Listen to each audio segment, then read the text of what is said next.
Hai Sobat Aika, tebak aku sekarang udah di mana?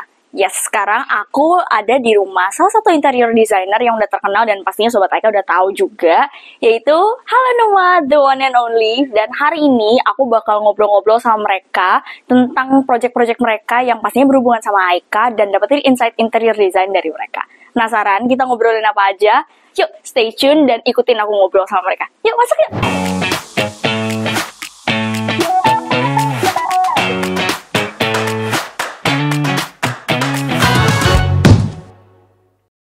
Misi. Halo. Selamat datang tempat kami. Yuk Mbak, silakan masuk. Makasih. Yuk masuk.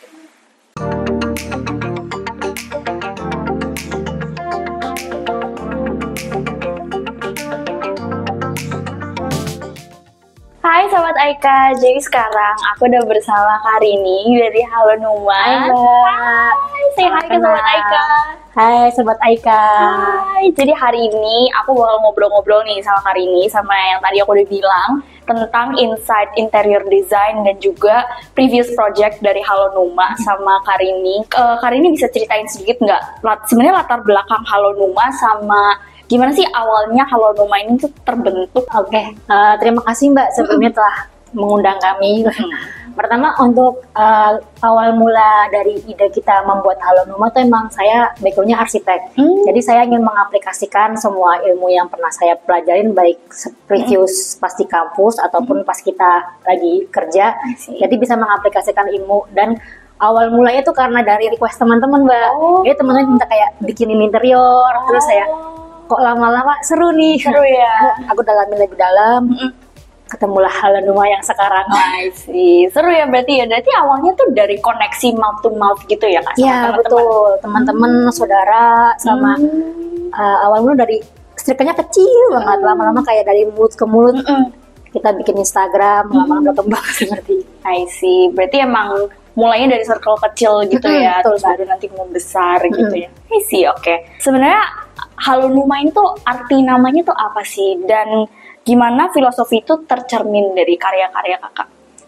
Sebenarnya pas kita awal bikin nama itu sangat simpel ya Mbak. Oh ya.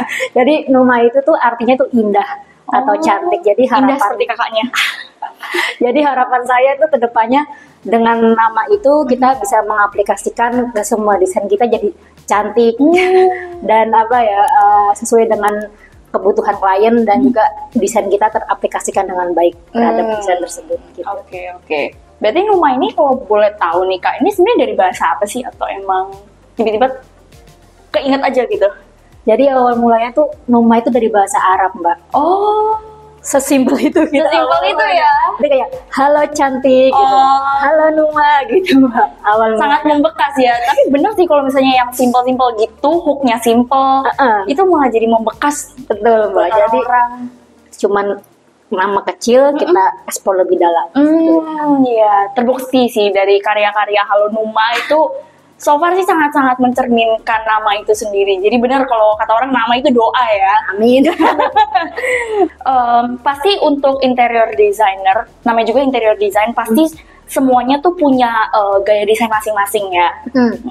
Nah kalau Karini dan Halo Numa sendiri nih, apa sih gaya desain atau filosofinya di belakang ini? Atau apa gitu inspirasinya gitu kalau mau bikin desain? Oh ya, jadi kalau kita di Halo Numa itu dari teman-teman dan klien kita kebanyakan mereka ngasih kita nama chic, simple, sama lebih ke Skandinavian gitu Mbak. Jadi awal mulanya kita emang mendesain dari fungsional dulu, kemudian kita coba memasukkan unsur-unsur kayak temanya dari Skandinavian, Nordik atau Japandi. Cuman dari semua itu kita akan berpadu-padakan dengan klien. Jadi emang kita nggak memaksakan desain, tapi juga harus koneksi dengan klien. Karena mereka yang akan user tiap harinya. Cuman kita ngasih ciri khas Numa. Kalau dari klien sih bilangnya lengkung. Kita lebih kayak apa tuh lengkung tuh artinya? Melengkung khas semuanya. Iya, jadi dari klien kita dapat testimoni kalau Numa tuh cantik di lengkungannya. Jadi kadang kayak klien kita minta tolong dong kasih ciri khas Numa gitu kan. Awalnya kita nggak tahu apa tuh ciri khasnya, maksudnya kayak lebih apanya. Atau mereka tuh minta request lengkung karena kebanyakan interior yang ada di sekitar kita itu kan tajam-tajam. Nah, sebenarnya awal mula dari kita mendesain itu karena kita nggak mau anak kecil ataupun orang dewasa nabrak gitu, Mbak. Makanya kita Halo Numa disebutnya ikonnya melengkung gitu. Padahal kita nggak sengaja ya, Mbak. Mungkin karena kok ini cantik, kita lama-lama explore menemukan kayak kunci-kuncian untuk desain seperti itu. Karena kalau tajam itu bahaya juga ya, apalagi keluar rumah gitu, banyak kecil berkeliaran. Sebenarnya melengkung itu dari klien sih, Mbak. Menyebutnya aja kayak ada klien masuk, Mbak saya mau minta klien minta desain yang sedikit melengkung gitu, seperti khasnya Numa gitu. Awalnya kalau tema tergantung tema Skandinavian, Japandi, Nordik ataupun klasik, tapi kita masukin ciri khas kita. I see. Berarti sampai sekarang tuh Kak masih ciri khasnya melengkung begitu? Iya, antara melengkungnya kecil, gede atau gede banget. Gak ada sedang nih. ada. Jadi tergantung nanti kita ruangan itu bisa diaplikasikan sebagaimana lengkungannya pasnya di mana. Oke, berarti emang itu finishing touch yang khas banget ya dari. Iya, betul. I see. Oke, jadi kalau misalnya Kak ini sendiri, misalnya dapat project nih, proses brainstorming seperti apa sih Kak? Jadi kan kalau kita udah ada request dari klien, sebenarnya kan kalau mendesain itu kan 2 orang ya Mbak, desainer sama klien. Jadi awal mula sebelum kita mendesain itu kita udah dapat ukurannya sama situasi dari rumah tersebut. Kemudian kita sama klien tentukan juga Mbak, kayak klien itu sukanya apa, kebutuhannya apa. Nah, dari itu kita minta kayak mood boardnya dia, antara yang gelap atau yang terang seperti apa. Nanti dari itu kita kumpulin semua data keinginan klien, kita combine sama ide desain kita. Jadi ketemulah di situ tengah-tengahnya. Jadi kita nggak memaksakan desain kita seperti yang kita mau, tapi juga kita harus memenuhi kebutuhan klien. Mengerti klien juga apa ya. Karena ketika 2 ini ketemu, sesuai dengan kebutuhan dan desain akan lebih enak dilihat. Yummy gitu ya. Iya, betul. Jadi lihat harus berkolaborasi juga. Jadi Mbak Rini senang, klien tenang. Iya, betul. Oke, terus selama berproject nih, selama punya banyak banget project pastinya, project apa sih yang paling berkesan buat Halo Numa dan kenapa kalau boleh tahu? Waktu itu desain yang menurut saya berkesan itu yang kamar. Jadi kamar itu besar. Kemudian sebesar apa tuh Bu? Mungkin ukurannya 4x6 kali ya. Gede ya? Iya, lumayan. Jadi di kamar itu kita beneran memasukkan semua fungsi kebutuhan si klien tersebut. Dan juga kita mengaplikasikan desain kita yang melengkung itu dan khasnya kita ke dalam kamar tersebut. Jadinya secara user memiliki kebutuhannya dan desain kita secara khasnya Numa gitu. Jadi terlihat di kamar tersebut. Jadi semua terhubung dengan baik sih Mbak, seperti itu. Oke. Jadi kan kita udah ngomongin nih Kak yang happy-happy, yang gimana kita sukanya jadi interior designer, waktu lagi ketemu sama klien, waktu brainstorming, desainnya segala macem. Tapi pastinya di setiap project pasti ada tantangan tersendirinya ya. Jadi kalau boleh tahu, apa sih tantangan terbesar yang pernah dihadapi waktu mendesain satu ruangan atau mendesain satu tempat, dan gimana cara Halo Numa mengatasi itu? Kalau tantangan terbesarnya sih karena kondisi site ya Mbak. Pertama kadang kan karena kita kan interior, jadi kita nggak tahu proses dari awal si rumah itu didesain. Kita masuk ketika sudah ada ruangan terjadi gitu kan. Jadi kadang dari denah itu pertama dari finishing konstruksinya, ada yang miring-miring gitu kan. Terus yang kedua dari desain awal itu belum di-plotting kayak tempat tidur di mana, wardrobe di mana. Jadi kita harus membuat konfigurasi. Nah, yang paling menurut kami susah itu ketika ada dari kebutuhan eksterior rumah tersebut. Contohnya ada jendela, ada pintu. Nah, itu ketika belum ada fungsi interior di dalamnya, tapi udah ada kepemilikan eksterior, jadi kayak kita kayak harus mana yang perlu ditamain dan dikorbanin gitu. Jadi kita harus mencari cara biar sekompak mungkin dari eksterior nggak keganggu, dari interior kebutuhannya untuk ruangan terpenuhi. Kalau kemarin kita kalau untuk menyelesaikan masalah tersebut ya kita diskusi sama klien.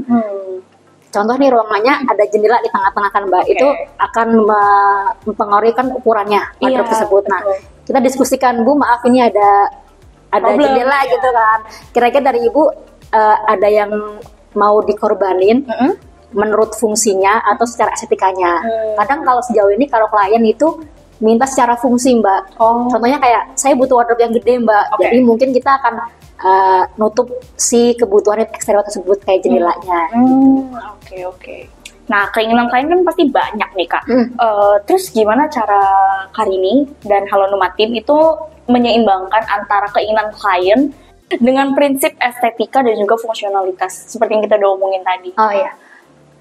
Sebenarnya kalau untuk mendesain awal tuh kita ngambil tema dulu, Mbak. Contoh kayak temanya Skandinavian atau yang Japandi. Jadi kita udah ngunci secara tampilan depan ya.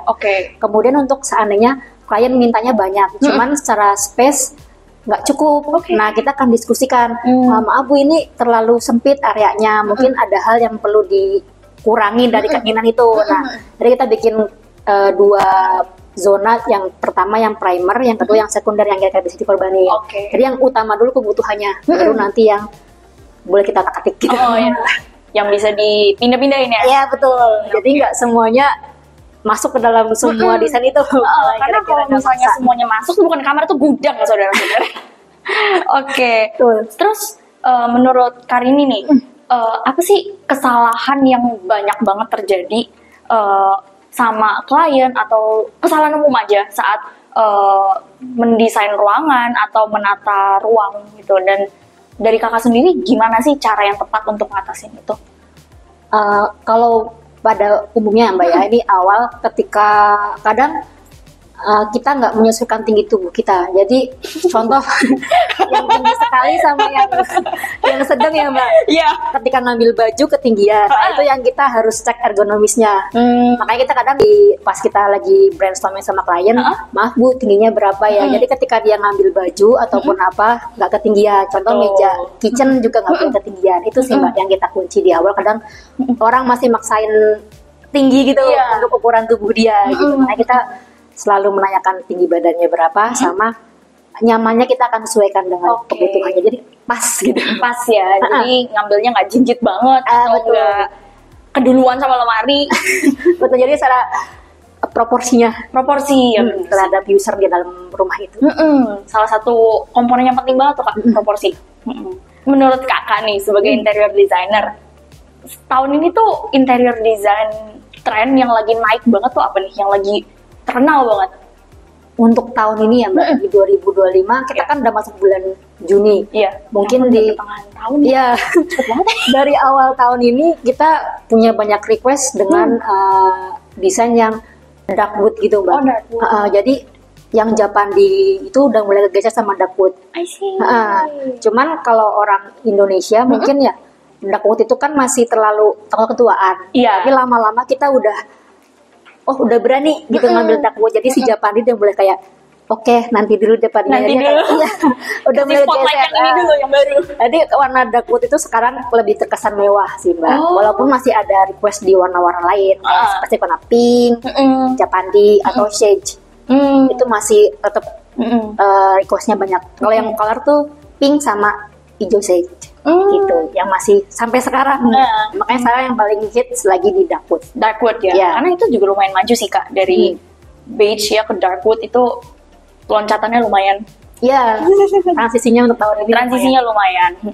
Gimana pendapat Kakak tentang perbedaan selera antar generasi kalau misalnya dalam hal desain ruangan? Kalau menurut saya kan master bedroom kan emang ditujukan untuk yang ibu dan bapak nih. Jadi emang kecenderungan di mereka itu suka yang lebih netral dan lebih warm, karena emang room dia lah untuk kenyamanan ketika pulang kerja gitu kan. Dia pengen yang nggak terlalu banyak warna gitu kan. Nah, namun kalau yang anak-anak masih kayak anak-anak Gen Z ataupun yang kecil-kecil itu, anak kecil tuh pasti suka yang lebih exploring. Nah, jadi mereka tuh kadang kamar itu sebagai tempat hobi juga. Jadi mereka kan banyak ornamen-ornamen. Jadi kita harus menyiapkan kebutuhannya.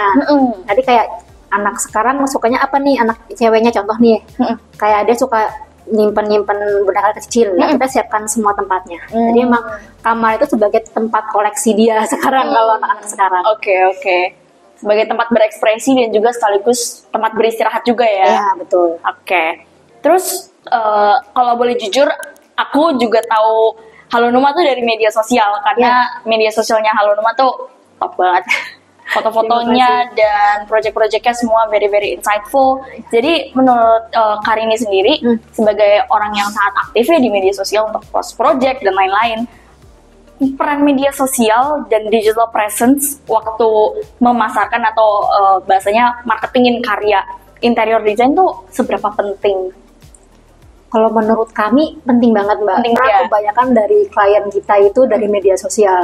Jadi awalnya kan lingkup sekitaran kita ya, teman, keluarga ataupun relasi kita. Kemudian yang kedua ini zona untuk si media sosial. Nah, kebanyakan ini nih sekarang yang lagi masuk. Yang lagi ya. Karena mereka melihat portofolio kita yang real di dalam Instagram tersebut. Jadi mereka tuh kayak nge-refer langsung realnya gitu. Jadi kayak langsung suka gitu Mbak. Jadi kayak cinta pada pandangan pertama gitu. Betul. Betul.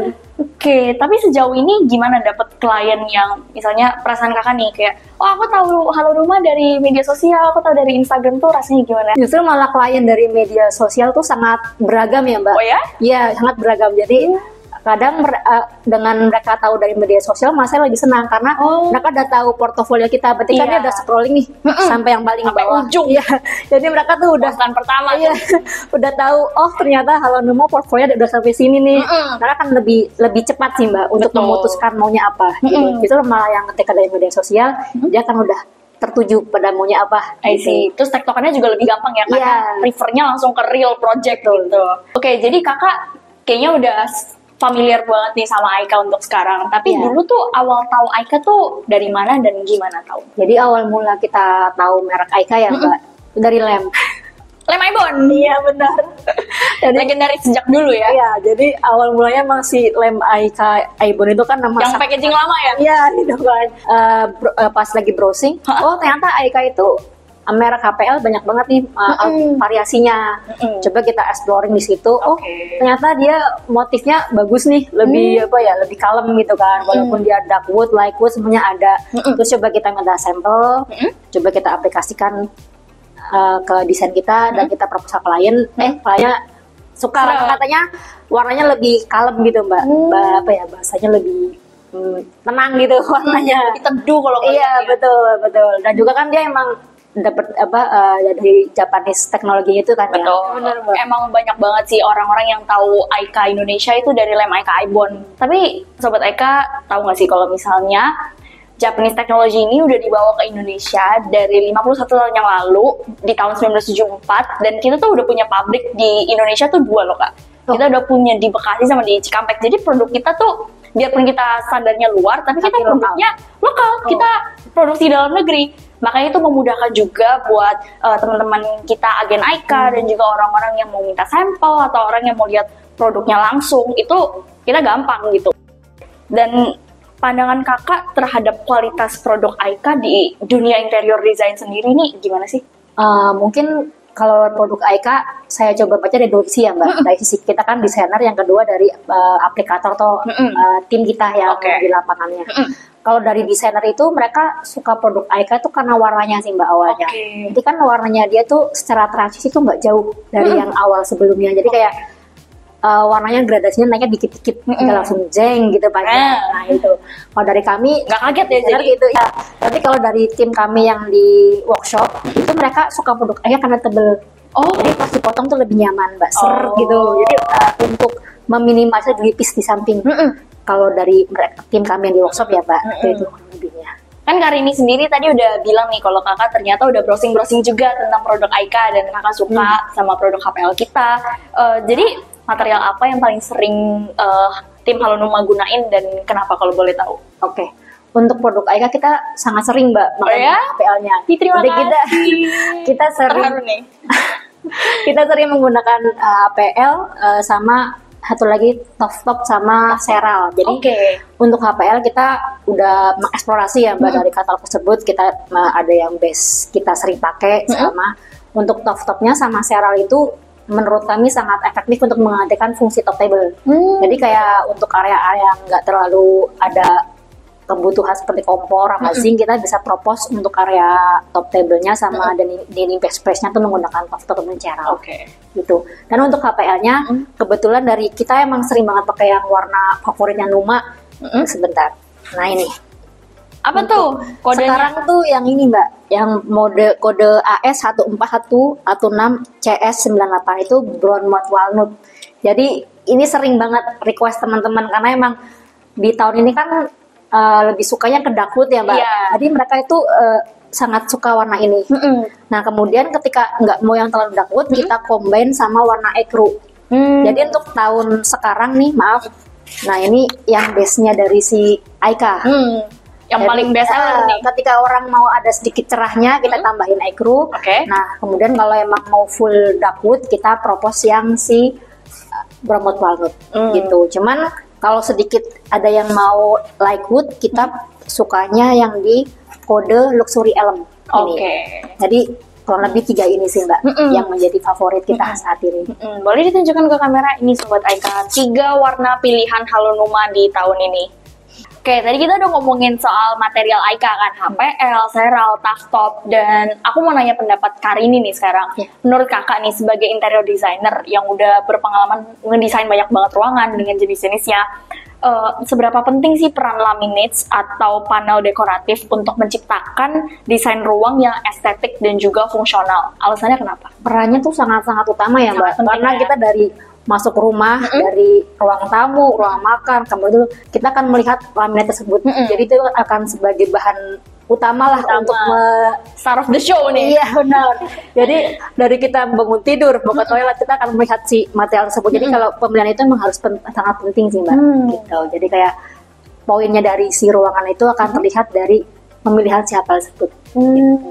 Oke, jadi kita tadi udah ngomongin kalau Halonuma ini kan banyak banget nih dapat spotlight dari sosial media, banyak juga yang lihat portfolionya Halonuma seperti apa, dan mungkin juga Halonuma dan desain-desain kakak dan tim ini bisa jadi inspirasi buat banyak banget teman-teman kita di luar sana untuk desain rumah dan lain-lain.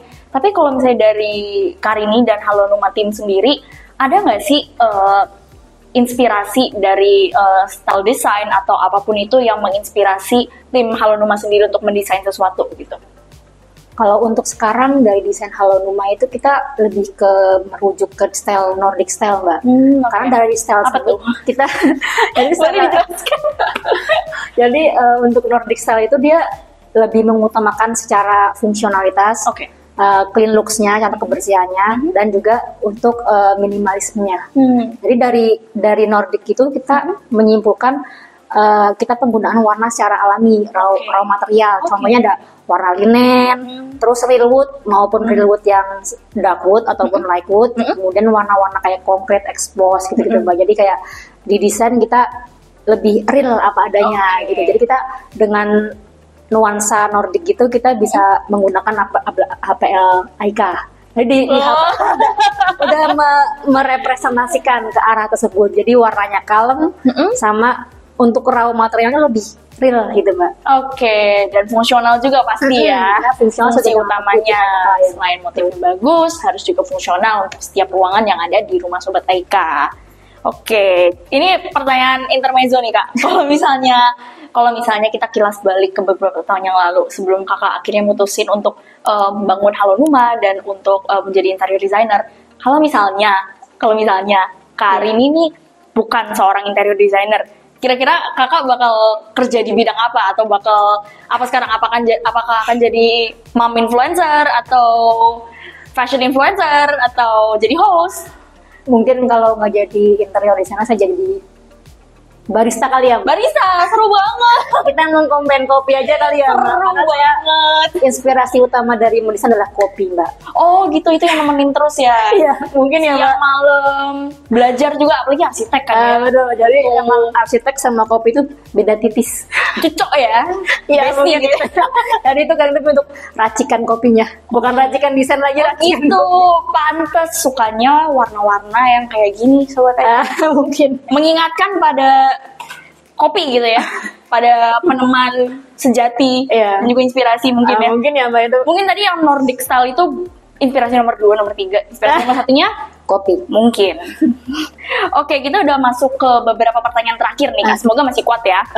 Oke, aku mau tahu dong Kak, spill dikit kali ya ke kita.